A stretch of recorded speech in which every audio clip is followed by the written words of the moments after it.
Lieutenant Arya Chen tapped her calm badge thrice, signaling readiness as the viewport's magnitude of hostile intent registered across the bridge. Beyond the reinforced transparent aluminum, the stellar Armada bloomed like a malignant chrysanthemum against the ink-black backdrop of space. Hundreds of vessels, dreadnoughts sheathed in multi-layered ablative plating, sleek battlecruisers bristling with missile pylons, and swarms of dart-like swarm ships drifted in lethal precision. Their collective drift, imperceptible to the untrained eye, held the promise of a wrath that could raise moons. When she'd been called to this mission months ago, she'd expected a skirmish, a diplomatic show of force, certainly not an entire armada assembled to eradicate a single corvette. Yet here it was, the entire might of the Stellaran military commanded to crush the Horizon's Ghost. And for what? A tiny ship with negligible armament, reported to be on a humanitarian supply run to the dying colony of Galia 3. Intelligence skimmed over that detail, focusing instead on rumors that the Ghost carried contraband technology, that its crew had defied a direct battle council edict 6 systems ago, that it was piloted by someone daring enough to joke with death. Arya inhaled, her boots clicking against the chevron grate deck plating as she crossed to the central holotable. The 3-dimensional star chart hovered in midair, glittering star points connected by shifting wormhole vectors. It showed the Ghost's current position at the fringe of Kessler's Belt, a known corridor for smugglers and privateers. But Arya's ship was no grease-slick runner built for profit. It was a Forge-class prototype, a marvel of asymmetrical warfare engineering. Stealth fields ringed its hull, adaptive thrusters enabled blink mobility, and spare reactors harnessed exotic dark matter fuel to spike power surges. Through its modified ion cannons, it was fast, lethal in hit-and-run engagements, yet no match. On paper, for an Armada status report, Arya's voice cut through the hum of ambient reactor chords. Ensign Oleg Tahir's holographic display flickered as he pored over sensor feeds. He was the youngest officer aboard 22. Some said to green for the lines he was reading off. Yet his fingers danced over the datapad with practiced precision. All 3 shield layers are at maximum efficiency. Weapons systems nominal ion cannons charged to 20%. Torpedo tubes armed with experimental triphasic payloads. But their fleet-wide sensor net, we're reading us. At class 4 stealth signature only because we're at extreme range. Arya allowed herself a faint, wry smile. Tell me they can't target what they can't see. Affirmative, Oleg replied.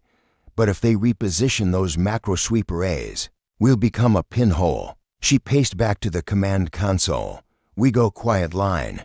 No comms, salvo, no broadcasts. If they want to waste ammunition on ghosts, let 'em. From the starboard port, Lieutenant Sanvi Aerosmith, the ship's navigator, keyed in a series of coordinates. Mum, I've plotted a route through the fractal eddies of the debris field. If we hug the asteroids down to orbital insertion, their wide beam arrays won't sweep us clean. Arya nodded. The plan hinged on one critical advantage: proximity, out here.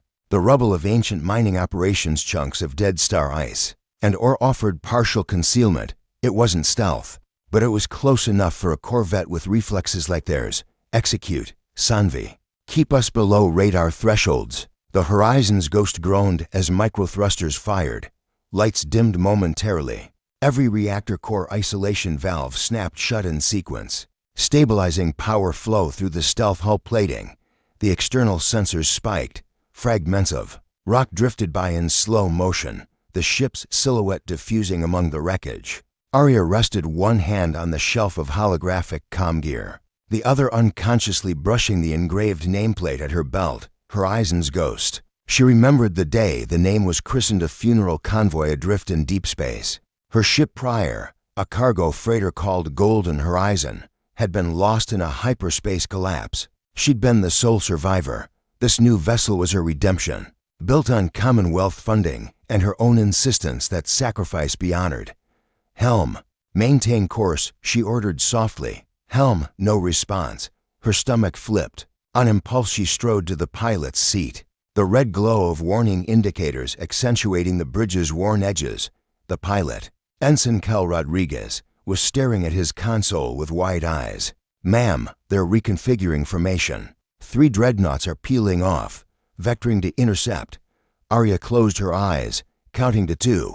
Distance, 50,000 clicks and closing. They'll be within torpedo envelope in under 3 minutes. She glanced at the holotable. 3 gargantuan ships drifting toward them, the rest of the Armada fanning out to cut off retreat. The Stellaran doctrine favored overwhelming firepower.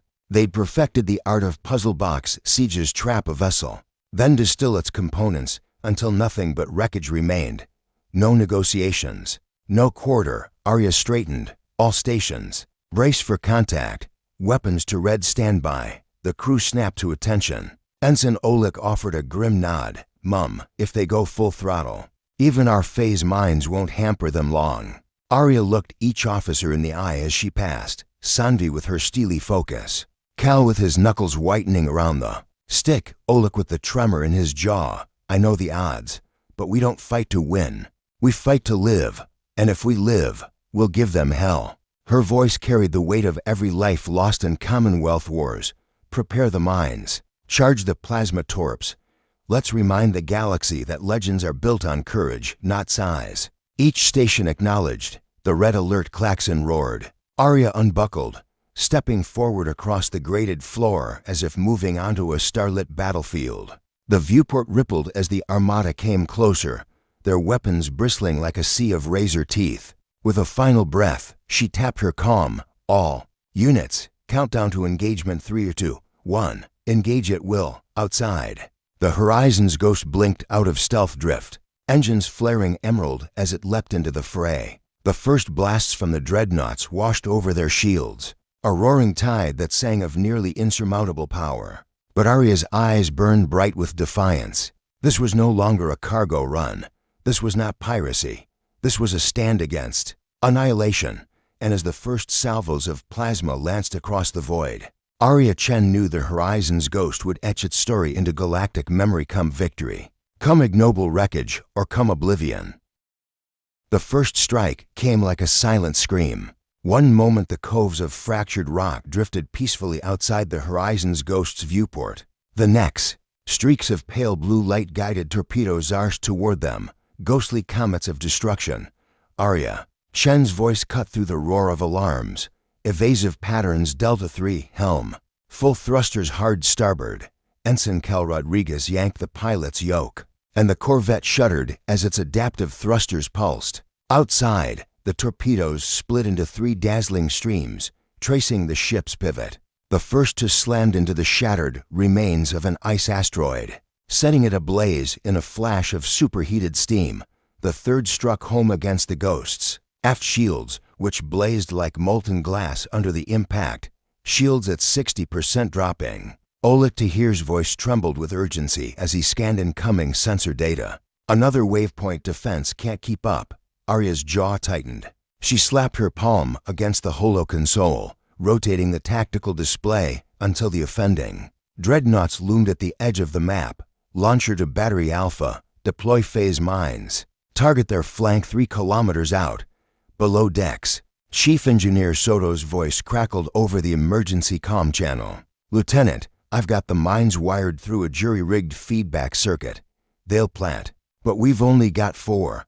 Make them count, Arya replied. She turned to the weapons officer, Lieutenant Moretti, who keyed the launch sequence. The torpedo tubes ejected for glowing spheres of plasma and dielectric plating. They drifted away like unstable moons, their surface veins pulsing with latent energy. Phase mines armed, Moretti confirmed, fingers dancing over the redouts. The Horizon's ghost danced through the debris field, lurching behind jagged chunks of ore and frozen rock.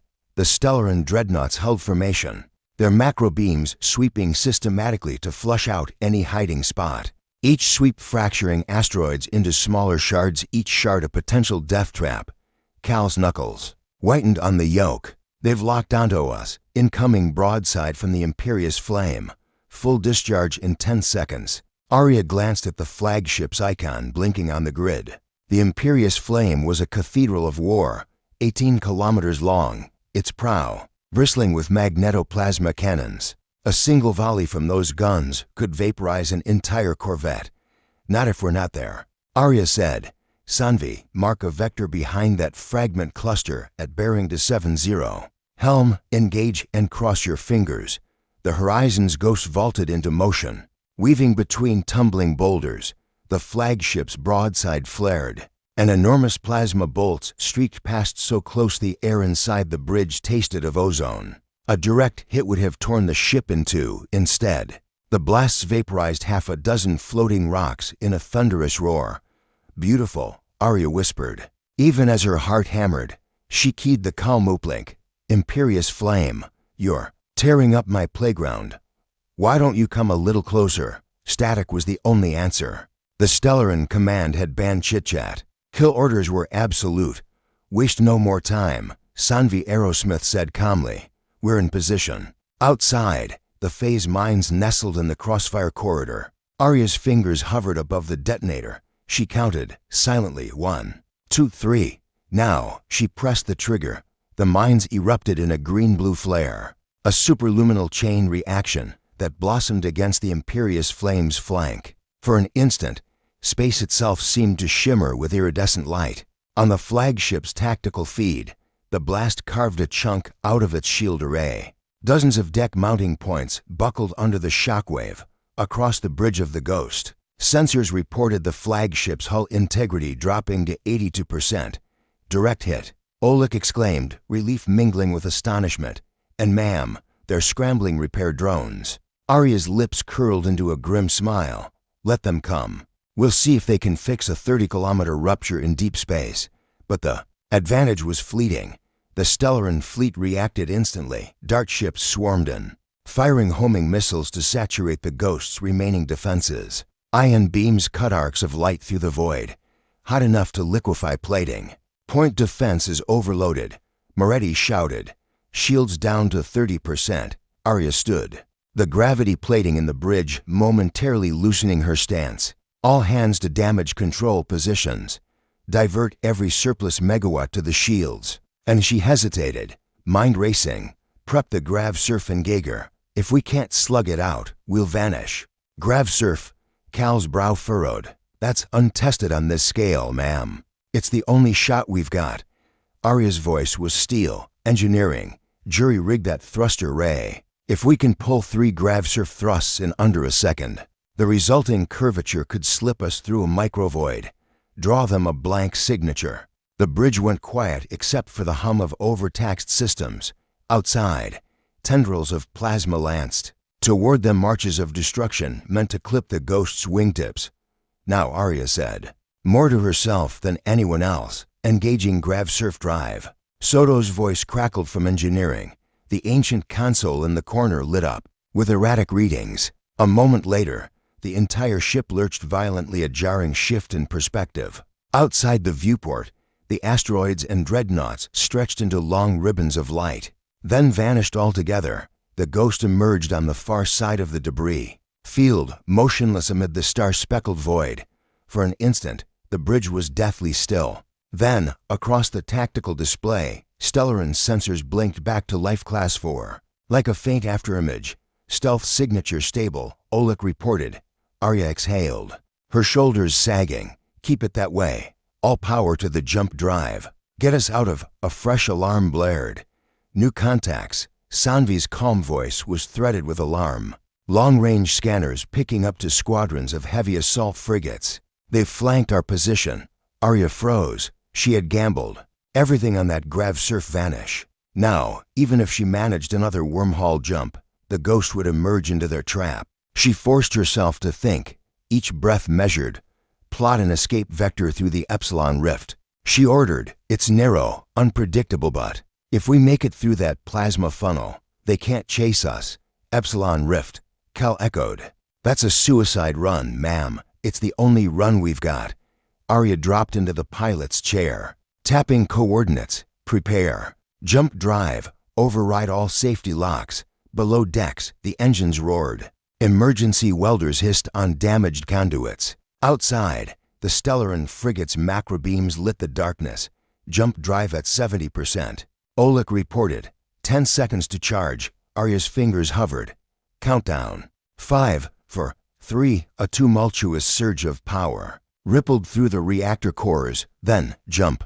The Horizon's ghost vanished in a flash of emerald white light when the starlines resolved again. The ghost floated in the heart of the Epsilon Rift, an electrified labyrinth of superconducting plasma currents. Against the fiery backdrop of the nebula, the corvette's battered silhouette looked like a wounded insect in a furnace. Unbelievable. Oleg breathed. We actually made it.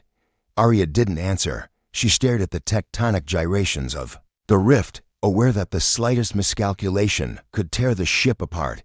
Behind her, the gravsurf modifications glowed faintly, a testament to engineering desperation. A red warning flashed. Jump drive coils overheating. Drives venting. Chief Engineer Soto announced. We need to stabilize, or we'll rip the thing apart. Arya's jaw clenched. They were trapped between the maw of the rift and the suffocating net of Stellaran warships. The Horizon's ghost had bought them time, but time was money the universe didn't have. She straightened, determination hardening her features. Set course for Galia 3. We limp there or die trying. Yes, ma'am, Cal said, voice hushed. As the engines sputtered into reluctant compliance, Arya looked out at the plasma storms battering the hull. She knew the Armada wouldn't rest until every last ember of her ship was snuffed out. But she also knew that if she could reach the fragile colony of Galia and deliver its desperately needed aid, she would show the galaxy that even a single ship, crewed by grim survivors and dreamers, could defy the unstoppable and rewrite fate. And as the Horizon's ghost limped onward through the firestorm, Arya Chen vowed they would pay a price for this assault, and it would be the Stellaran Armada's own undoing. Lieutenant Arya Chen stared at the shipboard chronometer, the seconds ticking by like distant gunshots in her mind. The Horizon's ghost limped through the Epsilon Rift's plasma currents, its hull scarred and smoking, jump coils venting superheated, steam. Every gauge on the bridge blinked warnings. Every officer moved with grim efficiency. Supplies meant for Galia 3 med kits, fusion generators, hydroponic seeds lay boxed in the hold, untouched and desperately needed. Arya tapped her calm badge. Engineering. Report. Chief Engineer Soto's voice crackled through the static. Drives stabilized at 40% capacity. We can limp to Galia 3, but only if we conserve power. Shields at 35%, weapons offline until we recharge. We'll need at least 2 hours in system to fully patch. Arya exhaled. 2 hours was a lifetime when the Stellaran Armada was hunting you. But every second counted for Galia's. Colonists understood. Patch what you can. I'll brief the crew. She rose and crossed to the central holotable. The rest of her command team gathering around Oleg to hear, pale but resolute, Sanvi Aerosmith. Eyes alight with strategic calculation, Cal Rodriguez, gripping the pilot's console. We made it through the rift, Arya began, her voice steady despite the exhaustion drumming in her bones. But we can't take another full-on engagement. Our only hope is to slip into Galia E's atmosphere like a whisper. She tapped the table, conjuring a 3D model of the planet.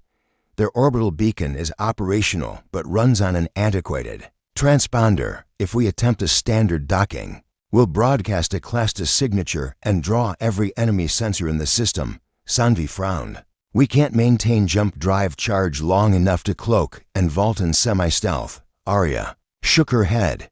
No, once we enter atmosphere, the ionized plasma trail will mask our signature. We'll appear as a meteor storm to distant scanners. It's our only shot.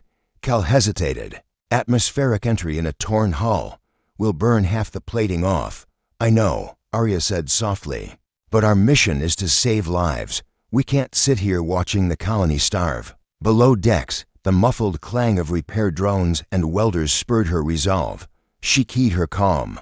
All hands, brace for atmospheric entry. Deploy inertial dampeners. Seal non-essential compartments and load supplies into the re-entry pod.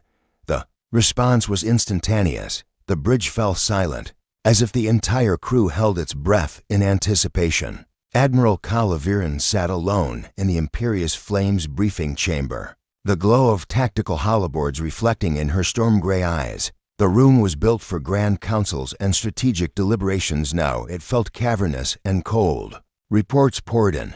The ghost had slipped the main net, disappeared through an uncharted rift. The Armada's dreadnought squadrons were regrouping, but the SEAL Team Marines clamored for capture orders, hoping to seize contraband tech rumored to be aboard. Viren's gauntlet tapped against the table. "I want the ghost alive, but I refuse to torch a burning world in the process." Her voice was level, unyielding. Her first officer, Commander Rel Donrose, shifted in his seat. "With respect, Admiral, the Council demands absolute eradication. They see this as a test of our will. Let it slip through our fingers again, and our enemies will take heart." Kala closed her eyes. Memories flickered, the scorched ruins of her homeworld's moon, decimated by punitive bombardment in her youth, the faces of refugees floating in lifeboats when peace talks collapsed, the realization that vengeance begets ruin. Then let them have the ghost, but not at the cost of Galia the Third's children. Donrose's stare was icy. "You're defying direct orders. I'm preventing a genocide," Kala countered. "If you need to relieve me of command, you know where the council seat is." He rose, jaw clenched, but did not challenge her further. Instead, he bowed curtly and left the chamber. Kala exhaled, hands pressed to her temples. She had just gambled her career and perhaps her life on a single Corvette survival. The horizon's ghost shuddered as its heat shields flared against Galia E's atmosphere. Outside the cockpit viewport, the sky blazed with violet trails, loading dozens of reflective meteorites that would briefly outshine the colony's twin suns. "Brace!" Arya shouted. The ship groaned, gravity plating groaned in protest, and the inertial dampeners flared to life. For a heartbeat, every crew member felt the crushing weight of deceleration and invisible hammer, pressing them into seats. Then, with a resounding crack, the guidance fins deployed. The ghost carved a narrow corridor through the upper atmosphere, its hull blistering and peeling in places. Below, sprawling fields of domed habitats and hydroponic greenhouses came into view. Galia's fragile lifely. "Knee atmospheric entry successful," Cal announced, voice strained. "We're at 20 clicks altitude. Beacon signal is green." Oleg crossed his arms. "Local arrays are up. We won't be detected until we're inside the no-fire zone." "Good," Arya said. "Stand by for docking sequence non-violent." As the ghost descended toward the primary landing platform, remote-controlled tugs latched onto the re-entry pod, guiding it down the final kilometers. The docking clamps engaged with a series of thuds, the airlock hissed, and the ramp folded. "Open," Arya exhaled, loosening her shoulders for the first time in hours. "We made it."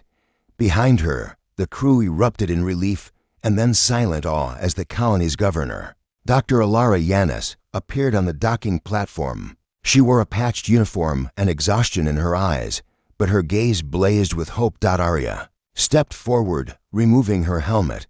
The humid air of the terraformed world smelled of ozone, earth, and promise. "Governor Yanis," she called. "We're here to help." Yanis rushed up, tears glinting in her eyes. 20 days, Lieutenant. 20 days without fresh water filtration. The hydroponics failed yesterday." She nodded toward the cargo bay doors, where rows of sealed crates stood ready. "You've saved us." Arya shook her head. "We're not safe yet. The Stellarin Armada is still en route."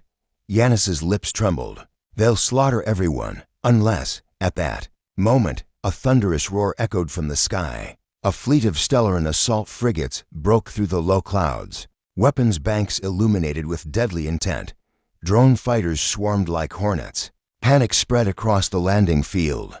"Everyone back," Arya shouted, rushing toward the ramp. "Security teams, seal the hangar." But before her orders could ripple through the colony's defenses, a blistering volley of plasma lances struck the platform's generator pylons.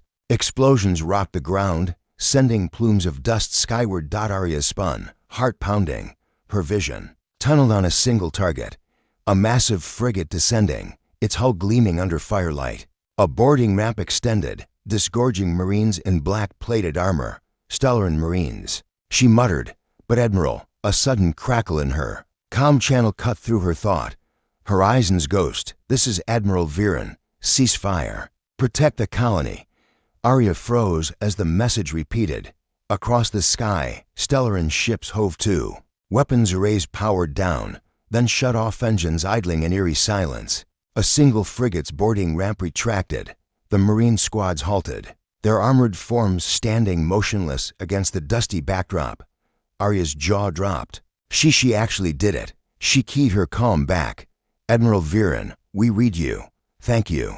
Viren's voice sounded strained but resolute. "Lieutenant Chen, I cannot obey the Council's scorched earth mandate. Galia III has suffered enough. Stand down and let peace begin." Arya stepped onto the landing pad, arms raised in surrender and relief. Around her, the stunned colonists realized the fleet would not destroy them. Governor Yanis fell to her knees, hands pressed to her heart. Arya felt something shift inside her, a spark of possibility. They had defied the unstoppable, and the Armada had stood down. In that moment, she understood the true price of a legend, not blood or rubble, but the courage to change fate. And as the twin suns set over Galia III, painting the sky in shades of lavender and gold, Arya Chen and Admiral Kala Viren looked to one another across the ruined landing platform, and saw the first flicker of a new dawn. The rising twin suns of Galia III cast long, golden sweeps across the battered landing platform. Morning dust still hovered in the heat-hazed air, drifting lazily among overturned crates and scorched earth. In the hour since Admiral Viren's broadcast, silence had settled like a fragile truce broken only by the hiss of vented thrusters and the distant clang of repair teams at work. Lieutenant Arya Chen stood at the foot of the ramp, her boots sinking into the coarse regolith. Behind her, the horizon's ghost loomed, swollen with its scars, ablative tiles missing, hull plating scorched, but still upright. Half a dozen tugs and maintenance drones clustered around its warp nutshells, splicing cables, welding patches, and coaxing life back into compromised reactors. Governor Alara Yanis approached on unsteady legs, draped in an officer's jacket, borrowed from an ensign and smeared with grease. Her eyes were rimmed red with exhaustion and relief. "You've given us a miracle," she said quietly. "I never dared hope we'd see dawn." Arya allowed herself a tired smile. "We all made sacrifices, but Galia's survival, that was never in doubt." She gestured to the horizon, where Stellaran frigates hovered just beyond the outer rings of the colony's defense perimeter, engines idling in formation. Admiral Viren could have eradicated this world, but she chose not to. "She's keeping them in orbit as long as we need." Yanis nodded, brow furrowing. "Diplomacy is as vital as firepower. Now we must prove our worth as allies." She glanced down at the crates. "These supplies water purifiers, fusion cores, crop cultivators. They'll restore hydroponic farms and power grids. Officials are already organizing distribution." Arya crouched beside an open crate, inspecting the neatly packed cylinders of filtered water. "Then let's get to work. I'll lead the tech teams in the hydroponic bays. We've got to get these seeds in nutrient solution before the next sun cycle." An uproar of mechanized footsteps drew their attention. Admiral Kala Viren strode onto the platform, her uniform unadorned by medals, but immaculate beneath a sheen of sweat. A handful of senior Stellaran officers flanked her grim-faced Marines, engineers clutching datapads, and to Council envoys, Lieutenant Chen, Viren began, voice low but firm. "I trust you can forgive the Armada's impatience." Arya rose and saluted. "Admiral, you gave your fleet orders I never expected. My crew and I are in your debt." Viren's gaze swept across the colony. "I'd do it again. The Council pressures us to demonstrate strength, but true power lies in restraint. Today, we show the galaxy that mercy can be as potent as a weapon." Behind them, Yanis folded her arms. "The colonists are bracing for potential hostilities. Your presence is a double-edged reassurance. Will the Armada remain? Will you defend us if the Council changes its mind?" Viren's eyes darkened with resolve. "I cannot promise my superiors won't question this ceasefire, but I will stand with Galia III for as long as I hold command. I'll negotiate a lasting treaty that binds our fates together. These people are our partners, not pawns." A murmur of gratitude rippled through the gathered engineers and colony leaders. Even the Stellaran Marines relaxed their rigid posture, boots scuffing the platform with cautious hope. Governor Yanis stepped forward. "Then let us begin. Tomorrow, I propose a joint task force, your engineers alongside ours, to restore the water reclamation plant. We'll also send a delegation to the outbound council chamber on Stellara Prime to discuss trade agreements and security pacts. Viren inclined her head. A wise plan. I'll dispatch my envoy immediately. She paused, meeting Arya's eyes. And you, Lieutenant Chen, will be my personal liaison. Your actions became legend overnight. The council will want a debrief. You, perhaps even court-martial you.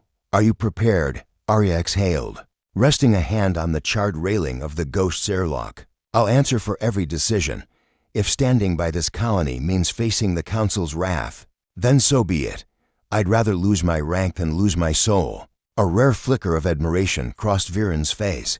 Then let us walk together. She turned toward the colonists, raising her voice so everyone could hear.